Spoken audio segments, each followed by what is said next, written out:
tous, comment résister à une baguette ou à un croissant croquant ou encore à un plat de couscous bien garni fait maison? Pour nombre d'entre nous, cette question se pose au quotidien et sa réponse n'est pas sans conséquence. Manger des aliments contenant du gluten peut entraîner des troubles graves chez les patients atteints de la maladie cœliaque. Cette maladie qui reste méconnue, mal prise en charge et mal diagnostiquée et qui concerne pourtant 1% de la population mondiale. En Algérie, on parle à peu près d'une personne sur 200 qui serait touchée par cette maladie. L'absence d'un diagnostic précoce aggrave le cas des personnes atteintes à l'âge adulte, les exposant à des maladies auto-immunes, mais aussi au cancer. Qu'est-ce que la maladie cœliaque? Quelle est la différence entre cette pathologie et l'allergie ou encore l'hypersensibilité au gluten? Comment la reconnaître et quelle est la clé de la réussite d'un régime sans gluten, un régime très restrictif et désocialisant? Voilà en gros les questions qu'on posera ce soir à mes invités et pour en parler, j'ai l'énorme plaisir de recevoir professeur Menoubia Bensmina. Vous êtes chef de service pédiatrie au CHU de Douira. Bonsoir.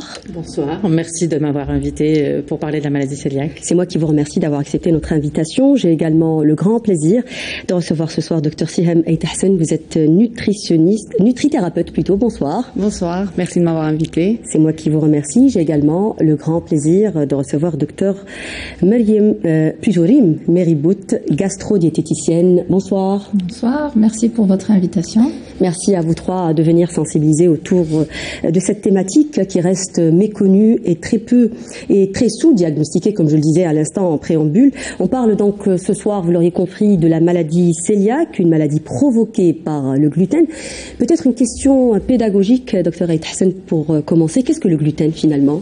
En fait, le gluten, c'est une protéine qu'on trouve dans les céréales, le blé, l'orge, le seigle, et donc qui est dans l'industrie, par exemple agroalimentaire, qu'on utilise parce qu'elle a des propriétés liantes.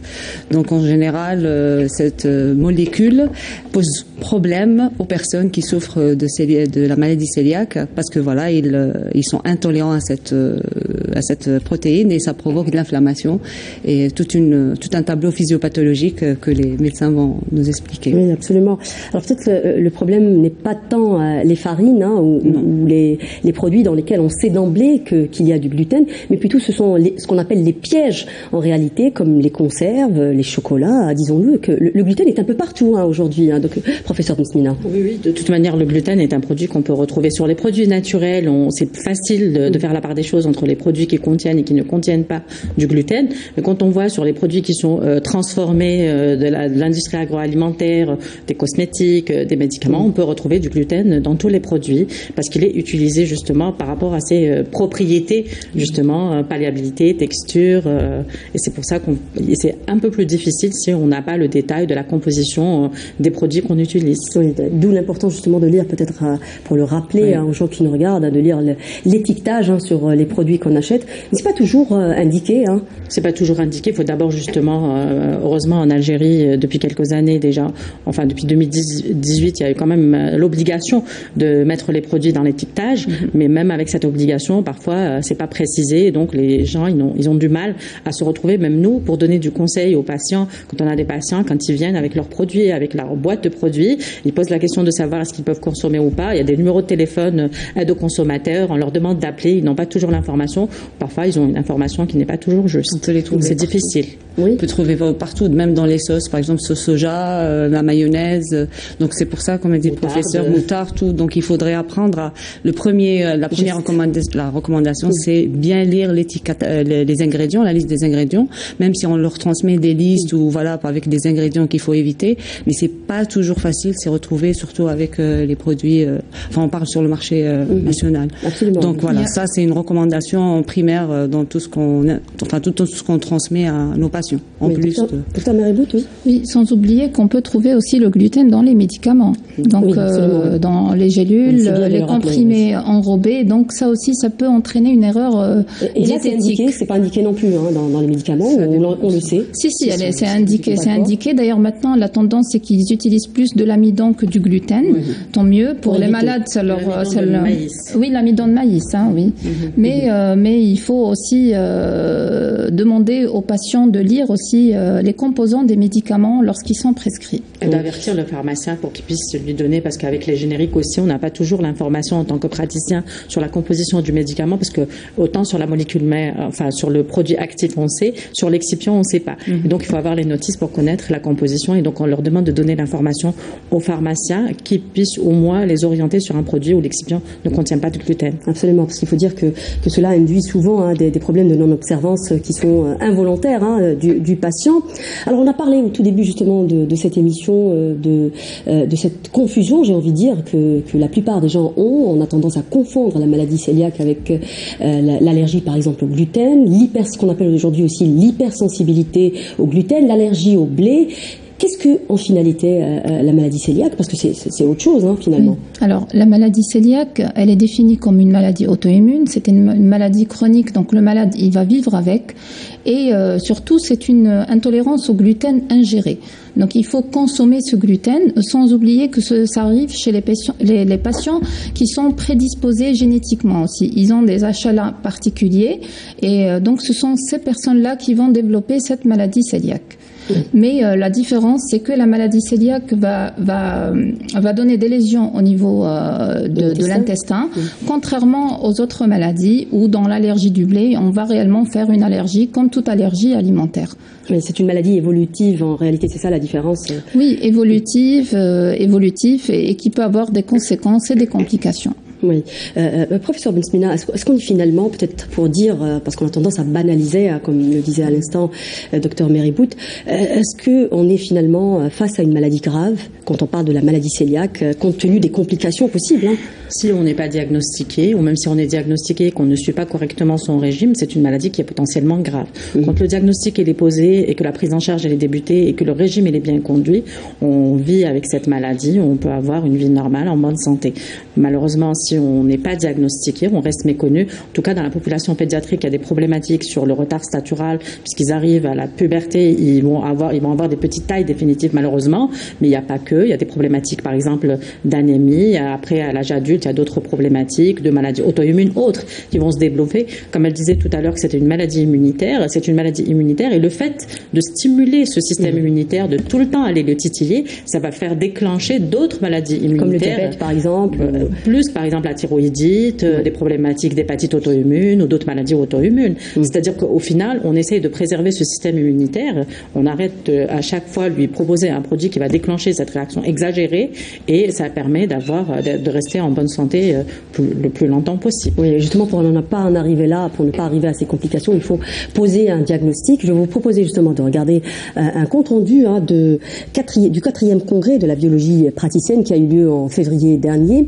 Les interlocuteurs reviennent notamment sur les nouvelles méthodes de diagnostic de la maladie cœliaque. Regardez, c'est un compte rendu signé Yanis Belkacem. La maladie cœliaque, une pathologie auto-immune déclenchée par le gluten contenu dans le blé et l'orge, apparaît aussi bien chez l'enfant que l'adulte.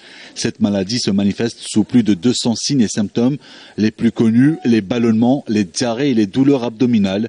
Elle compte parmi les intolérances les plus répandues au monde. Même si des symptômes apparaissent, des tests doivent être effectués, parfois pas évidents pour les patients, surtout quand il s'agit d'un examen invasif. La maladie cœliaque touche principalement les enfants, mais qu'on peut la retrouver chez l'adulte. La symptomatologie clinique, elle peut être bruyante, c'est-à-dire qu'elle est évidente, comme elle peut être discrète, d'où la difficulté un peu d'aller diagnostiquer les formes discrètes. Je pense qu'il y a un ensemble d'outils pour faire le diagnostic de la maladie cœliaque. D'autres examens approfondis sont parfois obligatoires pour détecter cette maladie. Dans certaines situations, on peut avoir recours à la génétique, à la recherche de ce qu'on appelle une susceptibilité HLA. On recherche ce qu'on appelle HLA DQ2, DQ8. C'est aussi un des outils biologiques pour le diagnostiquer cette maladie cœliaque dans des formes où nous avons des authenticorps négatifs. Et bien sûr qu'il y a des formes assez particulières, mais qui sont très, j'allais dire, mineures, où il n'y a aucun authenticorps. C'est ce qu'on appelle la maladie cœliaque séronégative, mais elle concerne environ, ça ne dépasse pas 1% des situations. D'ailleurs, en Algérie, un laboratoire d'analyse médicale utilise une nouvelle technologie de dépistage qui évite aux patients de recourir à un examen invasif. Une nouveauté qui est l'étude de l'HLA DQ2, DQ8. et qui sont très importants d'ailleurs pour détecter dans tout ce qui est maladie cœliaque. Donc, comme on sait, les diabétiques de type 1 sont prédisposés à avoir une maladie cœliaque. Par ailleurs, ils sont suivis chaque 2 ans, donc via des testings, sérologie, donc de différents paramètres. Donc, afin de pouvoir dépister, puis diagnostiquer et enfin faire des pronostics. Cette maladie, due essentiellement à une sensibilité au gluten, provoque 10% des cas de cancer chez les enfants et les adultes. En Algérie, un enfant sur 250 est atteint de la maladie cœliaque, selon un recensement de 2018. Alors voilà, on a vu un peu ce dernier congrès donc sur l'immunologie et les façons de diagnostiquer cette maladie qui reste méconnue. Peut-être avant de revenir sur le diagnostic ou le dépistage, professeur Bismillah, on le disait à l'instant que c'était une maladie génétique, la maladie cœliaque. Mais est-ce qu'il y a d'autres facteurs finalement qui nous prédisposent à faire cette maladie finalement? Est-ce qu'il y a des facteurs environnementaux par exemple? Le facteur génétique le plus important qui est clair, c'est être porteur du HLA-DQ2, DQ8. Mais dans une population, on est à peu près 30 à 40% porteurs du HLA-DQ2 ou DQ8. Il n'y a que 1% qui vont développer la maladie cœliaque. Donc le facteur de l'environnement le plus important qui est certain, c'est le gluten. Il faut qu'on soit ayant ce génotypage HLA et sur lequel on va consommer du gluten, ça va déclencher la maladie. Après, il y a des travaux qui disent que certaines infections virales peuvent être, elles, le précurseur du déclenchement de la maladie, notamment sur certains virus de l'enfance, l'adénovirus ou autres. Mais jusqu'à présent, on avait parlé à un moment donné aussi, peut-être Dr Aït Hassan pourrait en parler. Oui. Justement, l'introduction des farines à un âge précoce, on avait parlé de ça, par exemple. Dans la diversification de l'alimentation chez les bébés. Oui, parce qu'en fait, le système immunitaire, il est constitué à 80% dans l'intestin grêle, et en général, dans la diversification alimentaire, souvent, il y a des travaux, c'est vrai, mais bon, après, c'est pas à 100%, c'est pas à 100% confirmé, mais c'est vrai que dans la diversification alimentaire, en général, on introduit tout de suite les farines. Et c'est vrai que c'est pour ça qu'on parle de commencer par des légumes, un légume par légume, pour pouvoir enrichir ce microbiote intestinal qui est immature à partir quand on commence la diversification. Bon. Il y a des discussions sur le facteur génétique doit être toujours. Il y a la prédisposition génétique est liée, mais comme a dit le professeur, c'est vrai que l'environnement aussi, il a son importance dans l'alimentation aussi. Après, sur l'introduction du gluten, c'est vrai que les données, elles ont évolué au fil du temps. Sur des études observationnelles, on disait quand on introduit trop tôt, avant 4 mois, ou quand on introduit trop tard, au-delà de 6 mois, ça va faire que ça va déclencher une maladie cœliaque. Mais en réalité, sur des études interventionnelles, on a réellement chez des sujets prédisposés, on leur donne du gluten plus tôt, avec ou sans allaitement maternel, on leur donne plus tard. On a montré qu'on retardait tout simplement l'apparition de la maladie cœliaque et qu'en réellement, on faisait pas reculer, on faisait pas de la prévention. Donc, ce qui est sûr, c'est qu'on ne conseille pas l'introduction des aliments trop tôt, mais par rapport au gluten tout particulièrement, parce qu'on sait qu'on est en incapacité de le digérer. Mais c'est pas ça qui va faire qu'on va avoir ou pas une maladie cœliaque. C'est vraiment HLA et exposition au gluten comme facteur de l'environnement et peut-être des infections virales ou autres. Oui. Je voudrais, s'il vous plaît, juste corriger aussi. Il y a une certaine idée reçue que les adultes, dès qu'on leur dit peut-être vous avez une maladie cœliaque, ils nous disent non, c'est pas une maladie qu'on a uniquement quand on est enfant. Donc c'est vraiment une fausse idée reçue. Justement, vous anticipez sur ma prochaine question. J'allais vous dire sur les facteurs, les autres facteurs, justement l'âge ou peut-être le sexe aussi, parce qu'on dit peut-être qu'il n'y a pas vraiment une parité homme-femme aussi. Bon, si on suit les statistiques, on dit il y a plus de femmes que d'hommes, mais chez nous, malheureusement, on n'a pas vraiment des statistiques, des chiffres. Ça, c'est peut-être par rapport au fait que ce soit une maladie auto-immune, généralement. Oui, c'est qu'en plus, c'est une maladie qui peut être longtemps silencieuse, latente, et on arrive à poser des diagnostics à des âges assez avancés, vers 40 ans, 50 ans, voire même 60 ans. Donc, on peut pas vraiment dire que c'est une maladie propre de l'enfant, ou qu'on puisse diagnostiquer à l'âge enfant. Donc, c'est vraiment une idée que les malades ont beaucoup, et il faudra corriger ça. De ce qui va déclencher, parce qu'on va dire que c'est le gluten. Si on ne consomme pas de gluten, la maladie ne sera pas déclenchée. Qu'est-ce qui fait, si on est porteur de cette maladie, qu'est-ce qui va faire qu'elle n'apparaisse qu'à 50 ou 60 ans? Comme vous l'a dit, il y a une condition. Il faut déjà avoir cette prédisposition génétique et il faut ingérer du gluten. Et après, le malade peut rester longtemps symptomatique. Et tant qu'il n'y a pas de symptômes, on ne peut pas les diagnostiquer puisque réellement c'est un porteur sain pour nous. Donc on ne va pas chercher. Mais une fois qu'il développe certains symptômes, par moment, il n'y a pas de signes cliniques, mais c'est uniquement des signes biologiques. Par exemple, nous, on retrouve beaucoup d'anémie. Donc, on tire ce diagnostic à partir d'un patient qui vient consulter pour une anémie. Absolument. Alors, on a vu un peu pour revenir un peu sur le reportage, est-ce qu'on doit se faire dépister justement quand on est au courant qu'il y a un terrain génétique? En principe, dans les recommandations, quand on dit que, par exemple, dans la population générale, on est autour de 1%, quand on est dans une famille où il y a une historique de maladie cœliaque, en tout cas, premier degré, fratrie et parents, ça monte à 10%. C'est-à-dire le risque est multiplié par 10 et donc il faut qu'il y ait du dépistage dans la population pédiatrique quand ils sont asymptomatiques à partir de l'âge de 3 ans. Il faut faire, justement, on a la possibilité de faire du dépistage avec des examens qui ne sont pas invasifs, en faisant un prélèvement sanguin et en recherchant les anticorps, les IgA antitransglutaminase. Ça nous permet de dire est-ce qu'il y a ou il n'y a pas. Donc on doit dépister la famille nucléaire, en tout cas, la fratrie et les parents, pour rechercher cette maladie de façon systématique. Ce sont les recommandations. Docteur Edlhassan, les gens arrivent à quel stade généralement? Vous êtes un peu dans le volet prise en charge. On arrive à quel stade généralement? Est-ce qu'on arrive à un stade précoce? Il y en a qui viennent avec le diagnostic est posé. Donc là, on est face à la maladie, donc face à un schéma inflammatoire où il faut se prendre en charge. Donc il y a un plan nutritionnel à mettre en place et en général, voilà. En général, c'est le diagnostic est posé, une maladie cœliaque confirmée avec tout ce qui est comme symptômes, donc vomissement, diarrhée. Donc là, il faut la prise en charge nutritionnelle suite aux recommandations du personnel médical. Donc voilà, en général, c'est que la maladie, elle est là, elle est installée, elle est. Après, on a des cas de personnes qui ressentent, par exemple, des intolérances. Disent oui, quand on mange, par exemple, beaucoup de pâtes, on a des ballonnements, je suis pas bien. En général, toujours, on oriente vers une assiette. Bien sûr, on limitera le gluten, mais en général, dans les cas des maladies cœliaques, le diagnostic est posé. Confirmé. Professeur Bensemina, vous vouliez réagir? Je voulais dire que pendant longtemps, on pensait justement que c'est une maladie exclusivement digestive et que les patients ils faisaient de la diarrhée et qu'ils arrivaient malnutris, qu'ils avaient des œdèmes, qu'ils n'étaient pas bien.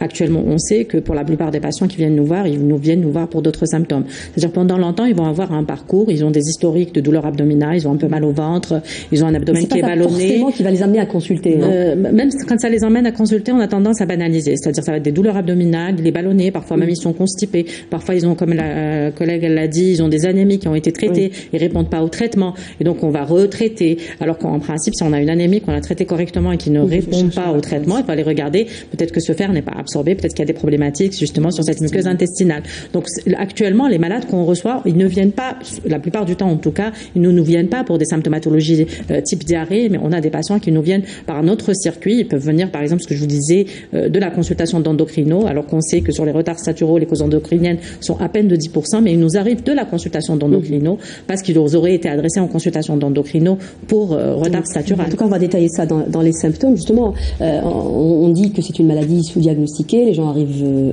souffrent souvent d'errance diagnostique, disons-le. En moyenne, on met combien de temps pour poser un diagnostic? Une personne qui va mettre combien de temps pour savoir quelle est porteuse de cette maladie? C'est rapide lorsqu'on a un patient typique. Il vient, il a maigri, il n'arrive plus à manger, il a de la diarrhée, il fait de l'anémie. Là, c'est rapide. On fait une endoscopie, on fait des biopsies, des sérologies. De l'ensemble des malades, c'est les cas faciles. 10% à peu près. Oui, c'est les cas dits faciles. Après, on a surtout des malades atypiques. C'est ça. Surtout pour l'adulte. L'enfant, c'est particulier. L'adulte, c'est souvent atypique, où les malades, par exemple, viennent pour une constipation chronique. Alors, constipation, on leur dit, peut-être vous avez la maladie cœliaque, on n'y croit pas vraiment. Donc, il ne faut pas hésiter à explorer, comme l'a dit ma collègue, qu'il faut explorer tout ce qui ne se règle pas. Alors, donc, dès que le malade reste symptomatique, une anémie qui persiste, par moment, on a les symptômes qui ne sont pas spécifiques ou qui ne sont pas digestifs aussi. Par exemple, on a souvent des malades qui viennent pour une aphthose buccale. Donc, qui viennent, par exemple, peut-être ils vont consulter pour des douleurs articulaires. Ils peuvent aller chez le dermato pour des dermatites herpétiformes, voilà, ou bien aller chez l'hématologue pour des histoires d'anémie. Une fatigue chronique.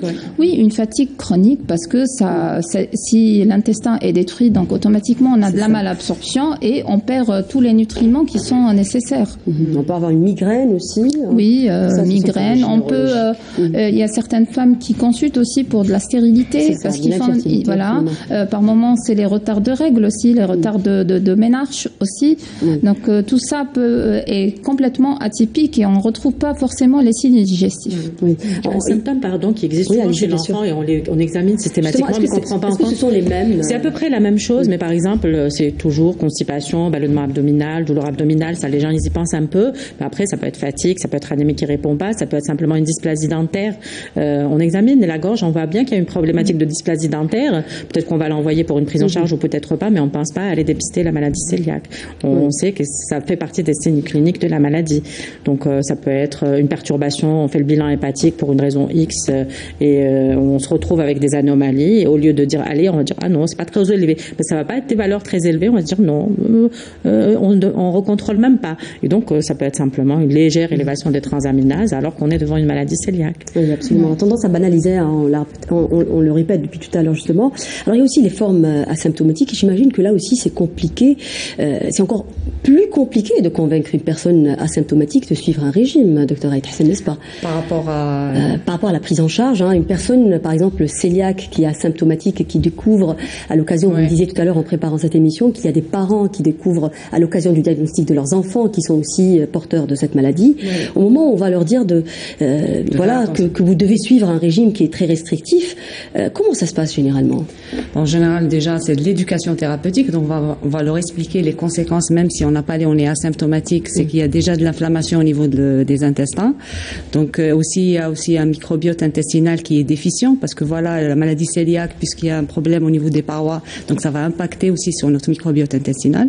Et cette déficience va avoir un impact aussi sur notre santé globale, sur d'autres organes. Donc on va essayer de faire une éducation thérapeutique au fur et à mesure et leur expliquer les conséquences s'ils se prennent pas en charge, et surtout par un suivi, un accompagnement tout le temps à mettre en place les bonnes habitudes alimentaires pour éviter cette inflammation qui peut-être après on peut avoir des symptômes qui vont être handicapants dans leur vie de tous les jours. À quel point elle est handicapante cette maladie justement?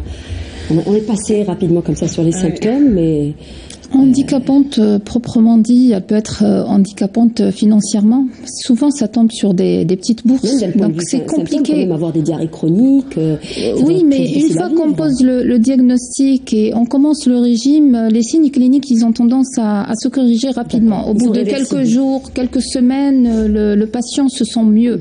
Donc tout s'arrête et il reprend quand même. C'est moins handicapant sur le plan de la santé. Maintenant, quand il y a des échappatoires, par exemple, chez l'adulte, par moment, on est retrouvé devant des maladies cœliaques qui résistent au régime. Et là, c'est vraiment handicapant parce que c'est un malade qui va souffrir tout le temps et qui va avoir de la diarrhée et qui va être tout le temps fatigué. Son régime aussi, et voilà, ça ne sert à rien. Exactement. Déjà, le régime en lui-même demande beaucoup de sacrifices. On est un peu isolé. À la maison, on mange seul, on cuisine seul. Dehors, on n'arrive pas à apprécier. On va dans une fête, on peut pas manger comme tout le monde. Donc ça, c'est oui. Par exemple, à l'étranger, on en parle facilement. On dit facilement qu'on est porteur d'une maladie cœliaque. L'adulte, généralement, il en parle facilement. Il en parle facilement. Il y en a qui adhèrent parfaitement, même s'ils sont diagnostiqués à un certain âge, ils adhèrent parfaitement. Parce que je pense que mon expérience de par les premiers patients, en tout cas quelques femmes, parents de patients, ils ont plus de mal à en parler dans leur entourage familial. De la maladie de leurs enfants, de leur maladie, de la maladie. Ils parlent plus facilement de la maladie de leur enfant que de leur maladie elle-même, en disant que ils ont des problématiques de maladie maladie cœliaque. C'est un peu plus, enfin, ça c'est mon expérience, c'est quelque chose de personnel, mais en tout cas, la maladie d'une manière générale reste très tabou dans notre société. Peut-être que la maladie de façon générale, mais la maladie cœliaque en particulier, c'est-à-dire que devoir aller être à une fête, ne pas pouvoir manger comme tout le monde, obliger les gens à préparer des choses spécifiques pour la personne, c'est un peu plus compliqué aussi. Ils ont tendance à ne pas dire et de ne rien manger, par exemple, de prendre un café noir et de dire non, je ne veux pas prendre ceci ou prendre cela. Oui. Voilà. D'où l'importance peut-être, alors on parle du régime sans gluten, mais d'une prise en charge aussi psychologique, docteur Ederson. Est-ce qu'on fait accompagner ces patients d'un point de vue psychologique? Parce que quand même, voilà, c'est désocialisant, c'est restrictif, c'est difficile, c'est à vie. Enfin, on va par exemple sur le plan mon expérience personnelle, enfin dans ce que je fais avec les consultations avec les patients, comme déjà j'en ai parlé, il y a de l'inflammation, donc le microbiote il est déséquilibré.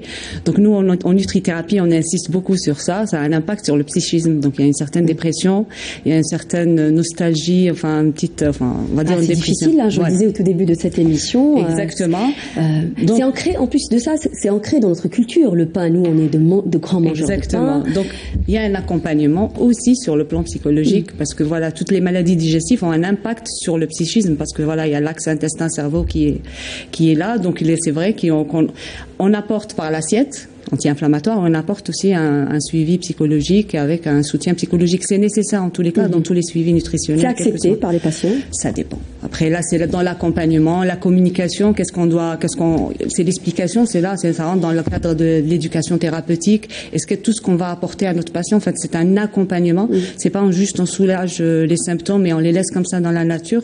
Comme a dit le professeur, c'est tout un accompagnement de tous les jours, que ce soit sur le plan médical et sur le plan nutritionnel et sur le plan psychologique aussi, c'est très important. Absolument. Alors, on disait tout à l'heure que c'est une maladie qui reste méconnue, sous-diagnostiquée. Est-ce qu'il est difficile finalement de poser un diagnostic lorsqu'il s'agit d'une maladie cœliaque?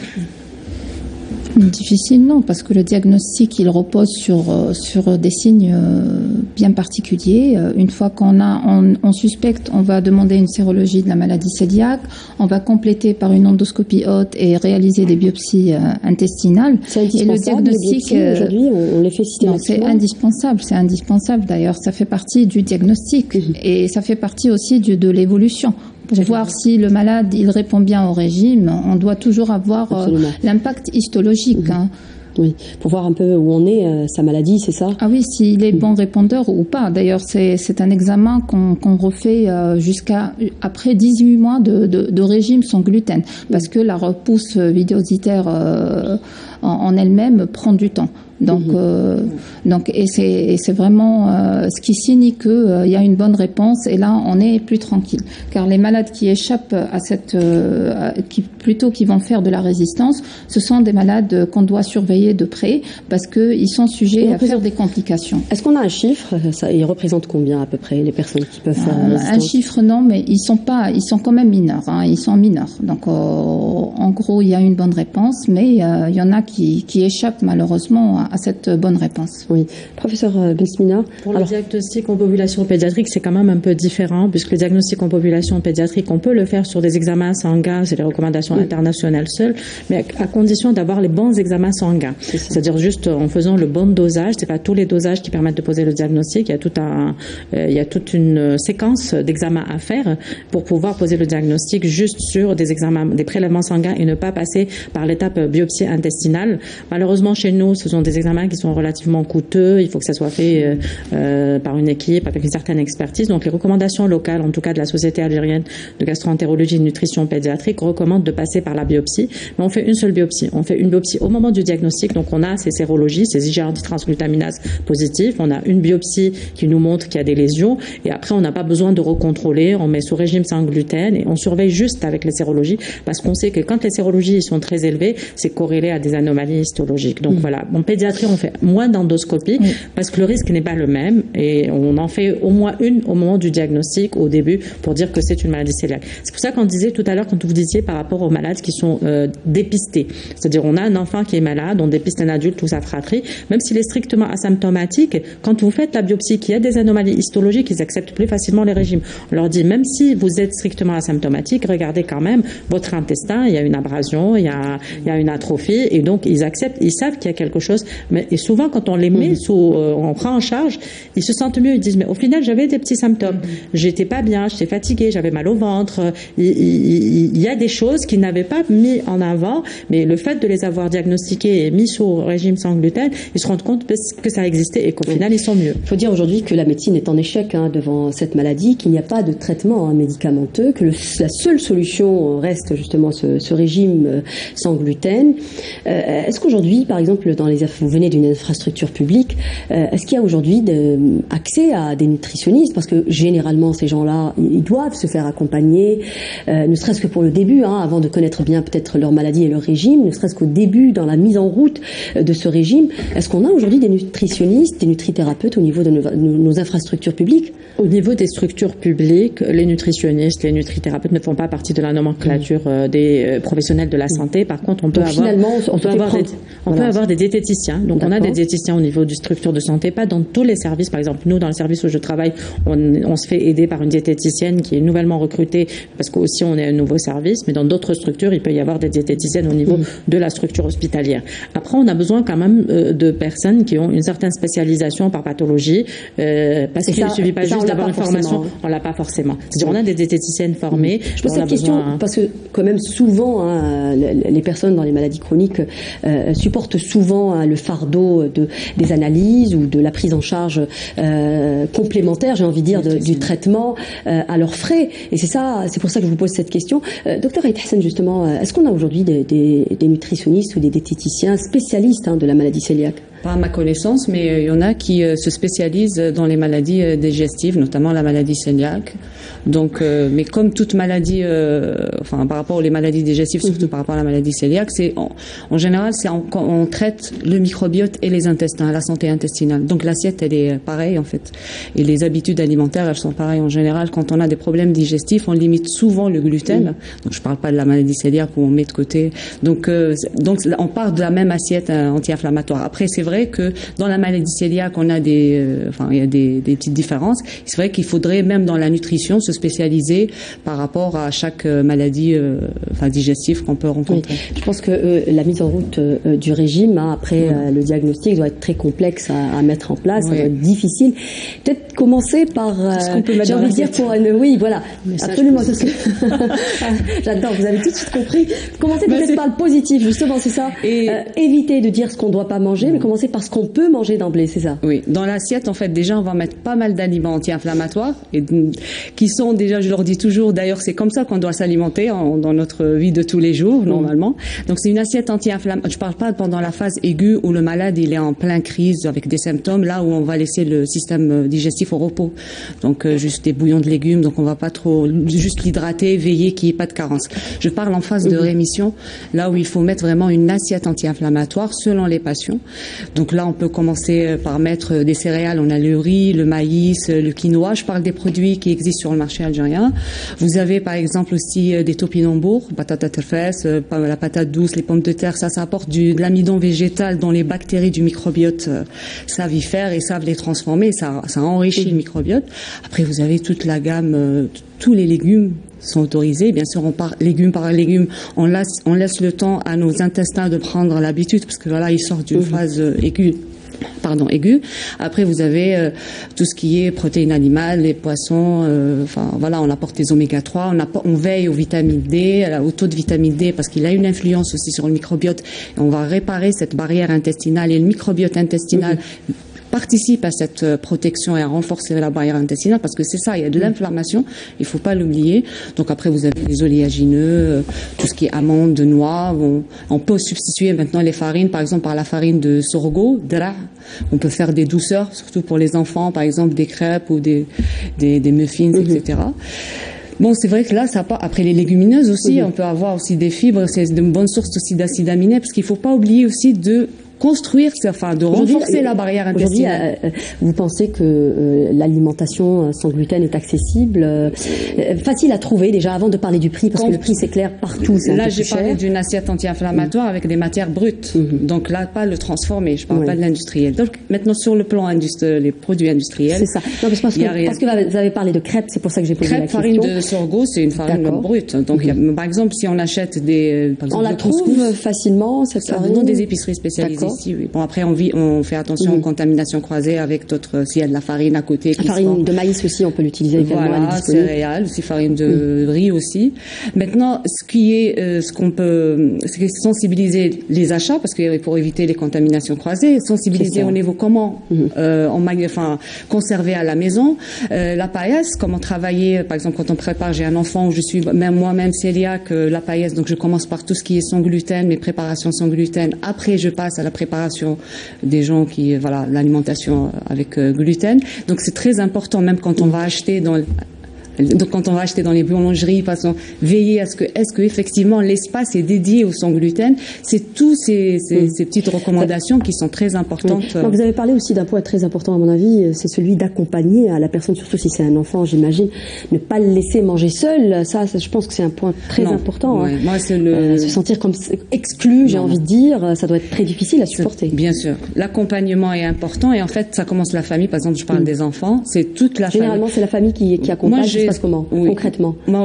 Concrètement, j'ai par exemple actuellement une famille dont l'enfant est cœliaque, et c'est toute la famille qui s'est mise au sans gluten. Donc et vraiment sans gluten à partir de matières brutes, pas les produits industriels sans gluten, étiquetés sans gluten, parce qu'il y en a à dire aussi sur ces produits sur le marché algérien. Donc voilà, on fait, comme je leur dis, on fait de notre mieux, on apporte le meilleur pour la santé, pour.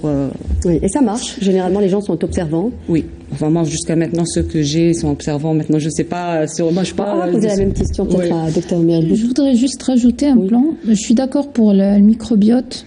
Il faut régler ça, mais n'oubliez pas que nous ne sommes pas face à un intestin non malade. C'est un intestin qui est complètement détruit. Justement. Donc, ça met énormément de temps. Ça. Donc, il faut dire aux patients d'être patient. Non, oui, vraiment patient. Ça rentre dans l'accompagnement, d'ailleurs. Justement, même pour contrôler, on met 18 mois pour contrôler et pour espérer que ça soit complètement rétabli et régénéré. Exactement. Donc, il faut on fait des bilans nutritionnels. Comment on appelle ça déjà? Chercher les carences.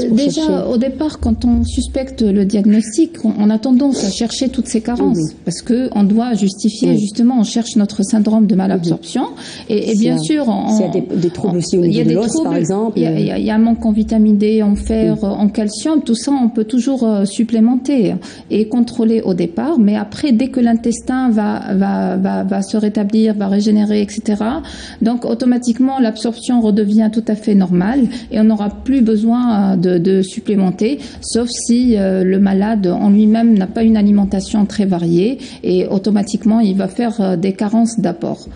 Voilà. Je voulais juste commenter par rapport au régime sans gluten de toute la famille. S'ils ne sont pas cœliaques, c'est pas forcément un régime idéal pour toute la famille. Ça peut être un régime aussi restrictif avec des déficits. À table, avec des déficits. C'est-à-dire à table, peut-être accompagner le petit.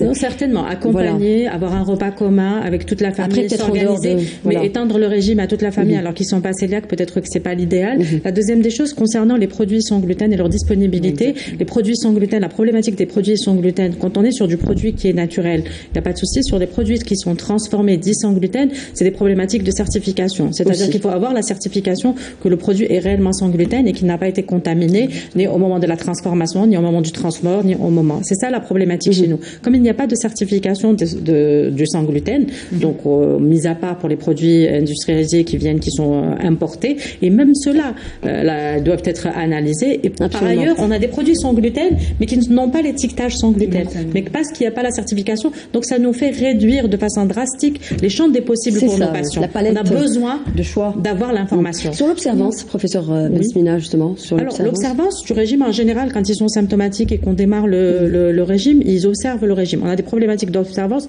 chez les adolescents. ou dès qu'ils sont bien, ils se sentent mieux, ils libèrent complètement parfois leur régime et on est sur je vais bien, je me sens bien, j'ai pas besoin de faire ce régime. Après, ça peut être aussi du fait des médecins. Pendant longtemps, on disait c'est un régime que vous devez faire, je parle de la population pédiatrique, jusqu'à la fin de votre croissance. Et on sait que c'est un régime, quand on le démarre, c'est un régime qu'on va maintenir à vie. Et donc ce message d'honnêteté qu'on peut-être on peut pas dire au moment du diagnostic doit être dit au moment des différentes consultations, quand ils ont été étiquetés sur les bons critères diagnostiques et qu'on sait que c'est une maladie cœliaque, à ce jour, le seul traitement, c'est le régime sans gluten. Absolument. Il doit être maintenu à vie. Est-ce qu'on peut se permettre des écarts de temps en temps, par exemple dans un gâteau d'anniversaire? Est-ce qu'on peut faire ça? Ça, c'est des questions que les gens se posent ça reste un contact. En tant que professionnels, nous, on leur dit, on n'a pas le droit de se permettre des écarts. Parce que justement, le fait de se permettre des écarts et de se rendre compte qu'au final, même pas une fois par hasard, parce que sur le plan des symptômes, cet écart ne va pas forcément donner des symptômes. Et ça va ouvrir le champ du possible. On va ouvrir des portes et on va penser de toute manière, je n'ai pas été symptomatique, sauf qu'on ne sait pas ce qui se passe au niveau de l'intestin. On sait que ce contact sur des contacts infimes avec du gluten, il va y avoir des anomalies histologiques. Il y a une rechute au moins histologique. Au moins histologique. Donc, on va l'encourager à tricher plus. Donc, il faut être strict par rapport à ça. Oui. Justement, quand on est sous régime, on va mettre combien de temps pour se remettre, pour être en complète rémission généralement? Alors, réellement, cliniquement, c'est quelques jours, quelques semaines. Biologiquement, ça prend un peu plus. Non, cliniquement, on s'améliore rapidement. D'ailleurs, les malades, quand ils reviennent au bout de 1 mois, 2 mois, ils disent c'est vrai qu'on était fatigué et finalement on se sent mieux ici. La diarrhée s'arrête rapidement, la constipation rentre dans l'ordre, le ballonnement réduit de beaucoup. Donc il y a le confort, mais biologiquement ça met un peu plus de temps. Et histologiquement, ça peut prendre 1 année et demie au moins. D'accord. Alors on est sous régime pendant des années, on est en complète rémission, on ne peut pas l'arrêter. Non. Arrêter ça, il faut insister sur ce message. Si on arrête, on va retomber malade tout simplement. Voilà. Parce qu'on est intolérant. Et l'intolérance, elle est à vie. C'est-à-dire, on va enlever le gluten de notre alimentation. Tout va rentrer dans l'ordre, on est très bien, on remet le gluten dans notre alimentation, donc on revient à la case de départ, c'est-à-dire on va redevenir malade, symptomatique, etc. Ou même si on revient, ou même si cliniquement on n'est pas symptomatique, on est bien, on a l'impression d'être bien. Quand on fait des dosages, sanguins, quand on fait les dosages sanguins, ils sont positifs, c'est-à-dire que sur le plan immunitaire, leur muqueuse intestinale est touchée et leur système immunitaire, il l'ont quand même il va pas bien. C'est-à-dire cliniquement, souvent, eux, ils vous disent, mais moi, je vais bien. Hein. Je préfère ma petite douleur abdominale, mon ballonnement, que de faire mon régime sans gluten. Mais quand on fait les dosages et quand on les surveille justement, quand on fait les sérologies, on se rend compte que ça se positive. C'est des petites positivités. Mais cette positivité signe que leur muqueuse intestinale, elle est touchée. Pathologique.